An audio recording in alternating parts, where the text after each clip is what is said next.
When I was looking in the mirror and I was on paper the most successful I've ever been in my life, I still looked in the mirror and I was just disgusted at what was looking back at me. And when you're doing all the right things on paper, you should be extremely happy with yourself. You should have the most confidence that you've ever had.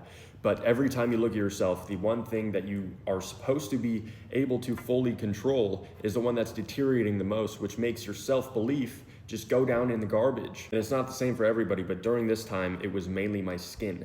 Everything I was trying, all the dermatologists, all of the products, all of the foods, everything I was trying was not working.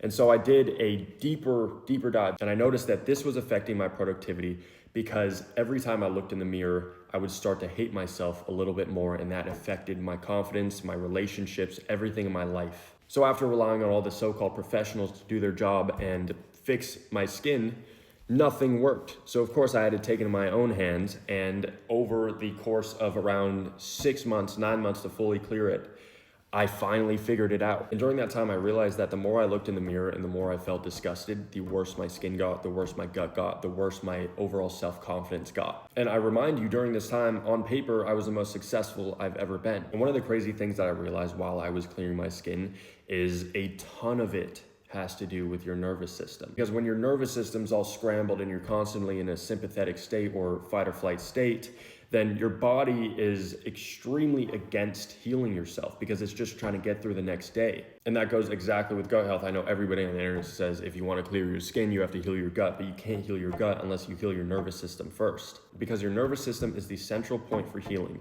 and it controls whether your body is capable of healing to a good degree, or if it's just gonna eat you alive. And there's a pretty easy way to tell this. If you are brushing your teeth and you find yourself just going extremely fast, or if someone cuts you off on the road and you get extremely pissed, or if you are doing any little task that would require some amount of patience and some amount of you being forced to slow down, if that aggravates you, then that's a telltale. But the thing is, it's really simple to fix this. It's just not easy because you have to completely rewire your brain. And like we talked about before, I mentioned this all the time, a 90-day cycle.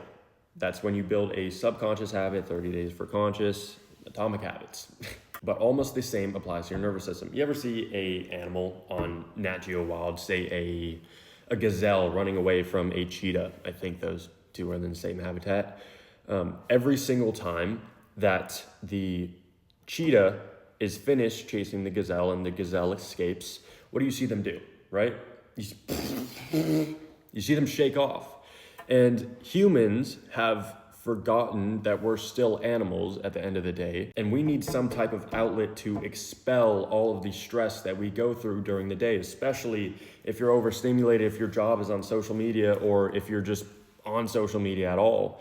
We have the illusion of a ton of options. We see people every day doing better than us, and it makes us feel like shit. And everybody says, oh, comparison is the thief of joy. But if you're constantly seeing this, you have no choice but to compare yourself to these people. And what is your body doing while you're stuck in this sympathetic state? It's freaking out. And you, on the other hand, no. I have everything in control. I'm invincible. Nobody can stop me. Until, like this happened for me, I had a complete neurological collapse because I was working constantly from 18 to 20. And during that period, I was sleeping about 4 hours every single night. I had the most insane routine, and I didn't even have my breakthrough yet. But after that, I just had a complete collapse because I thought I was invincible. I didn't think I needed an outlet. I didn't think that I needed to slow down every once in a while. I'm young. I have all the time in the world. This is the time that I need to sleep less and work more. But I was working on all the wrong shit. And every time I was working on the wrong things and not seeing results, I would get even more frustrated with myself, which I was just digging a deeper hole for myself. So what's the grand solution? There isn't a grand solution. It's simple. It's very, very simple. But trying to relax after your entire life, you've believed that you can relax once you make it happen, that you can relax once you turn 30, 40. It's very hard to rewire that belief system. But there's no other way to do it besides consistent repetition of trying to slow down at key points. throughout the day. One of the best ways to do this is after a week or a month, you go back and you analyze your week and you measure what effort you put in created the most results.